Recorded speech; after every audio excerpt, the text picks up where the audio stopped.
धर्मस्य सर्वधर्म स्वरूपिणे अवतार वरिष्ठाय रामकृष्णाय ते नमः। শ্রী শ্রী রামকৃষ্ণ লীলা প্রসঙ্গ প্রথম ভাগ, পূর্ব কথা ও বাল্য জীবন, সাধক ভাব ও গুরুভাব পূর্বার্ধ। পূজনীয় স্বামী শারদানন্দজি মহারাজের রচনা। পৃষ্ঠা সংখ্যা 199। স্বজন বিয়োগ। ওই বিষয়ে দ্বিতীয় দৃষ্টান্ত। অন্য এক দিবস মথুরবাবু ঠাকুরকে বলিয়াছিলেন, কই বাবা, তুমি যে বলিয়াছিলে তোমার ভক্তগণ আসিবে, তাহারা কেহই তো এখনো আসিল না।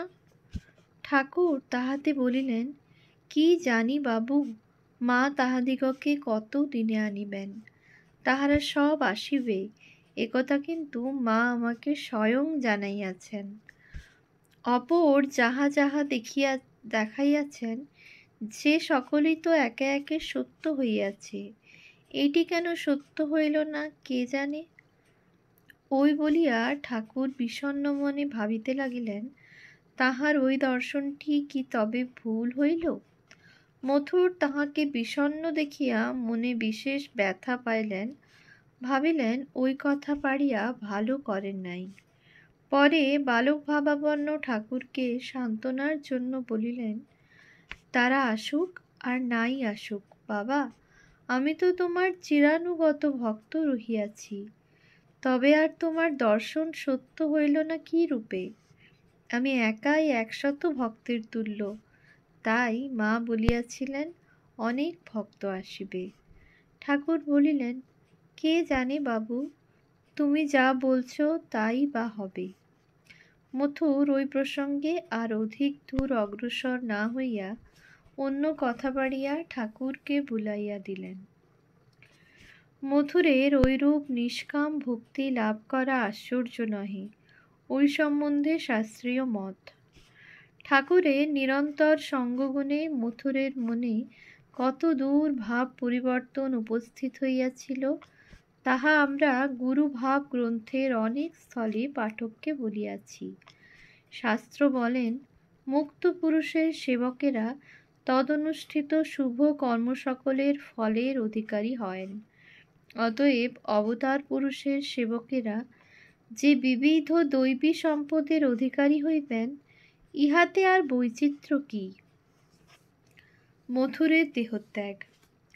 সম্পদ বিপদ, সুখ দুঃখ, মিলন বিয়োগ, জীবন মৃত্যুরূপ তরঙ্গ সমাকুল কালের অনন্ত প্রবাহ ক্রমে ক্রমে সন 1278 সালকে ধরাধামে উপস্থিত করিল। ঠাকুরের সহিত মথুরের সম্বন্ধ ঘনিষ্ঠতর হইয়া ওই বৎসর 15 বর্ষে পদার্পণ করিল।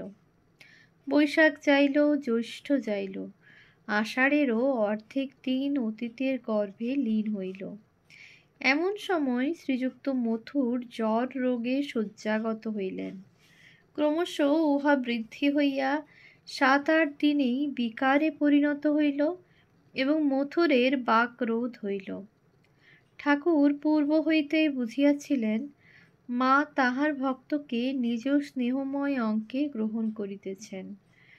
মথুরের ভক্তিব্রতের উদযাপন হইয়াছে, সেজন্য হৃদয়কে প্রতিদিন দেখিতে পাঠাইলেও স্বয়ং মথুরকে দর্শন করিতে একদিনও যাইলেন না। ক্রমে শেষ দিন উপস্থিত হইল। অন্তিম কাল আগত দেখিয়া মথুরকে কালীঘাটে লইয়া যাওয়া হইল।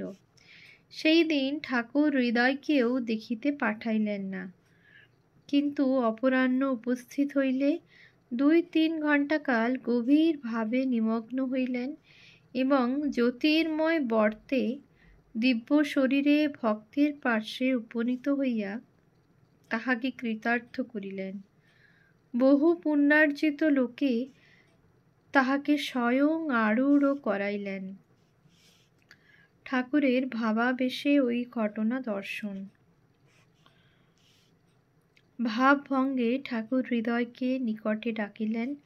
তখন 5টা বাজিয়া গিয়াছে এবং বলিলেন, শ্রী শ্রী জগদম্বার সখীগণ মথুরকে সাদরে দিব্য রথে উঠাইয়া লইলেন। তাহার তেজ শ্রী শ্রী দেবী লোকে গমন করিল। পরে গভীর রাত্রে কালীবাটির কর্মচারীগণ ফিরিয়া আসিয়া হৃদয়কে সংবাদ দিল, মথুরবাবু অপরাহ্ন 5টার সময় দেহরক্ষা করিয়াছেন। Mathura Mohan Biswas died in July 1871 intestate, leaving his surviving Jagadamba, sole widow, Bhupal since deceased, a son by his another wife who had predeceased him, and Dwarka Nath Biswas since deceased, defendant Trailaksha Nath and Thakur Das alias Dharmadas, 3 sons by the said Jagadamba. Quoted from plaintiff's statement in High Court, suit number 230 of 1889. Syamacharan Biswas versus Trailaksha Nath Biswas, Gurudas, Kalidas, Durgadas and Kumudini. ঐরূপে পুণ্য লোকে গমন করিলেও ভোগ বাসনার সম্পূর্ণ ক্ষয় না হওয়ায় পরম ভক্ত মথুরমোহনকে ধরাধামে পুনরায় ফিরিতে হইবে। ঠাকুরের মুখে একথা আমরা অন্য সময়ে শুনিয়াছি এবং পাঠককে অন্যত্র বলিয়াছি। গুরুভাব পূর্বার্ধ 7ম অধ্যায়। 20 অধ্যায়। ষোড়শী পূজা। মথুর চলিয়া যাইলেন। দক্ষিণেশ্বর কালীবাটিতে মানবের জীবন প্রবাহ কিন্তু সমভাবেই বহিতে লাগিল। দিন মাস অতীত হইয়া ক্রমে 6 মাস কাটিয়া গেল এবং 1278 সালের ফাল্গুন মাস সমাগত হইল। ঠাকুরের জীবনে একটি বিশেষ ঘটনা ওই কালে উপস্থিত হইয়াছিল। উহা জানিতে হইলে আমাদিগকে জয়রামবাটি গ্রামে ঠাকুরের শ্বশুরালয়ে একবার গমন করিতে হইবে। বিবাহের পরে ঠাকুরকে প্রথম দর্শনকালে শ্রী শ্রীমা বালিকা মাত্র ছিলেন। আমরা ইতঃপূর্বে বলিয়াছি, সন 1274 সালে ঠাকুর যখন ভৈরবী ব্রাহ্মণী ও হৃদয়কে সঙ্গে লইয়া নিজ জন্মভূমি কামারপুকুর গ্রামে উপস্থিত হইয়াছিলেন, তখন তাহার আত্মীয়া রমণীগণ তাহার পত্নীকে তথায় আনয়ন করিয়াছিলেন। বলিতে হইলে বিবাহের পর ওই কালেই শ্রী শ্রী মাতা ঠাকুরানীর স্বামী সন্দর্শন প্রথম লাভ হইয়াছিল। কামারপুকুর অঞ্চলের বালিকাদিগের সহিত কলিকাতার বালিকাদিগের তুলনা করিবার অবসর যিনি লাভ করিয়াছেন, তিনি দেখিয়াছেন কলিকাতা অঞ্চলের বালিকাদিগের দেহের ও মনের পরিণতি স্বল্প বয়সেই উপস্থিত হয়, কিন্তু কামারপুকুর প্রভৃতি গ্রাম সকলের বালিকাদিগের তাহা হয় না। চতুর্দশ এবং কখনো কখনো পঞ্চদশ ও ষোড়শবর্ষীয়া কন্যাদিগেরও সেখানে যৌবনকালের অঙ্গলক্ষণসমূহ পূর্ণভাবে উদ্গত হয় না এবং শরীরের ন্যায় তাহাদিগের মনের পরিণতিও ঐরূপ বিলম্বে উপস্থিত হয়। গ্রাম্য বালিকাদিগের বিলম্বে শরীর মনের পরিণতি হয়। পিঞ্জরাবদ্ধ পক্ষিণী সকলের ন্যায় অল্প পরিসর স্থানে কালযাপন করিতে বাধ্য না হইয়া পবিত্র নির্মল গ্রাম্য বায়ু সেবন এবং গ্রাম মধ্যে যথা তথা স্বচ্ছন্দ বিহারপূর্বক স্বাভাবিকভাবে জীবন অতিবাহিত করিবার জন্যই বোধহয় এইরূপ হইয়া থাকে। ঠাকুরকে প্রথমবার দেখিয়া শ্রী শ্রী মার মনের ভাব। চতুর্দশ বৎসরে অন্তত প্রথমবার স্বামী সন্দর্শনকালে শ্রীমতী মাতা ঠাকুরানী নিতান্ত বালিকা স্বভাব সম্পন্না ছিলেন।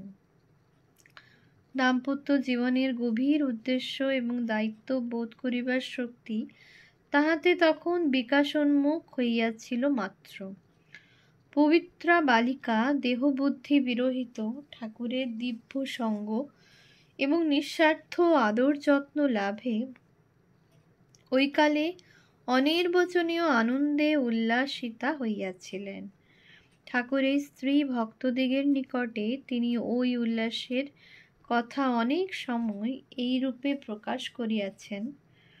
হৃদয় মধ্যে আনন্দের পূর্ণ ঘর যেন স্থাপিত রহিয়াছে, ওই কাল হইতে সর্বদা এইরূপ অনুভব করিতাম। সেই ধীর স্থির দিব্য উল্লাসে অন্তর কতদূর কিরূপ পূর্ণ থাকিত তাহা বলিয়া বুঝাইবার নহে। ওই ভাব লইয়া শ্রী শ্রীমার জয়রামবাটিতে বাসের কথা। কয়েক মাস পরে ঠাকুর যখন কামারপুকুর হইতে কলিকাতায় ফিরিলেন, বালিকা তখন অনন্ত আনন্দ সম্পদের অধিকারিণী হইয়াছেন। এই রূপ অনুভব করিতে করিতে পিত্রালয়ে ফিরিয়া আসিলেন।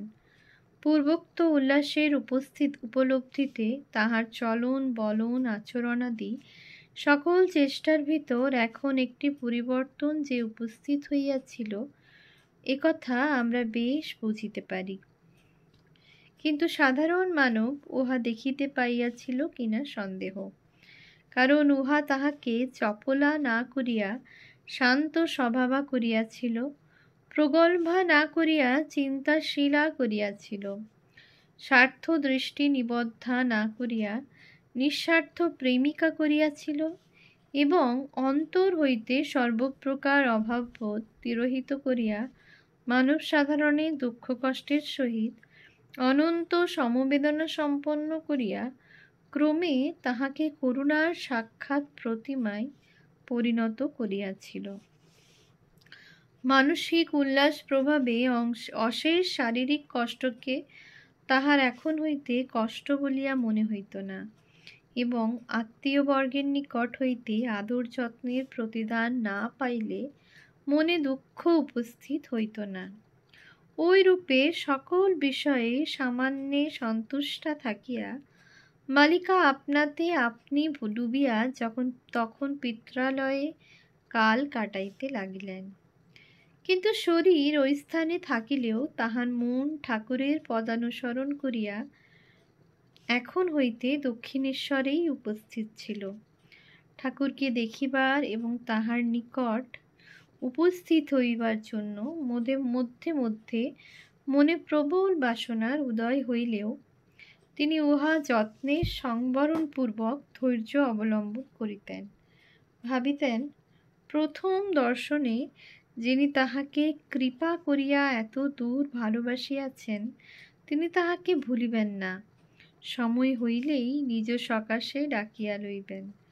ওইরূপে দিনের পর দিন যাইতে লাগিল এবং হৃদয়ে বিশ্বাস স্থির রাখিয়া তিনি ওই শুভদিনের প্রতীক্ষা করিতে লাগিলেন। ওই কালে শ্রী শ্রীমার মনোবেদনার কারণ ও দক্ষিণেশ্বরে আসিবার সংকল্প। 4টি দীর্ঘ বৎসর একে একে কাটিয়া গেল। আশা প্রতীক্ষার প্রবল প্রবাহ বালিকার মনে সমভাবেই বহিতে লাগিল। তাহার শরীর কিন্তু মনের ন্যায় সমভাবে থাকিল না। দিন দিন পরিবর্তিত হইয়া সন 1278 সালের পৌষে উহা তাহাকে 18 বর্ষীয়া যুবতীতে পরিণত করিল। দেবতুল্য স্বামীর প্রথম সন্দর্শনজনিত আনন্দ তাহাকে জীবনের দৈনন্দিন সুখ দুঃখ হইতে উচ্চে উঠাইয়া রাখিলেও সংসারের নিরাবিল আনন্দের অবসর কোথায়? গ্রামের পুরুষেরা জল্পনা করিতে বসিয়া যখন তাহার স্বামীকে উন্মত্ত বলিয়া নির্দেশ করিত, পরিধানের কাপড় পর্যন্ত ত্যাগ করিয়া হরি হরি করিয়া বেড়াই ইত্যাদি নানা কথা বলিত, অথবা সমবয়স্কা রমণীগণ যখন তাহাকে পাগলের স্ত্রী বলিয়া করুণা বা উপেক্ষার পাত্রী বিবেচনা করিত, তখন মুখে কিছু না বলিলেও তাহার অন্তরে দারুণ ব্যথা উপস্থিত হইত। উন্মনা হইয়া তিনি তখন চিন্তা করিতেন, তবে কি পূর্বে যেমন দেখিয়াছিলাম তিনি সেরূপ আর নাই? লোকে যেমন বলিতেছে, তাহার কি ঐরূপ অবস্থান্তর হইয়াছে? বিধাতার নির্বন্ধে যদি ঐরূপ হইয়া থাকে, তাহা হইলে আমার তো আর এখানে থাকা কর্তব্য নহে, পার্শ্বে থাকিয়া তাহার সেবাতে নিযুক্তা থাকাই উচিত। অশেষ চিন্তার পর স্থির করিলেন তিনি দক্ষিণেশ্বরে স্বয়ং গমনপূর্বক চক্ষুকর্ণের বিবাদ ভঞ্জন করিবেন। পরে যাহা কর্তব্য বলিয়া বিবেচিত হইবে তদ্রূপ অনুষ্ঠান করিবেন। ওম শান্তি শান্তি শান্তি। হরিঃ ওম তৎসৎ। শ্রীরামকৃষ্ণার্পণমস্তু।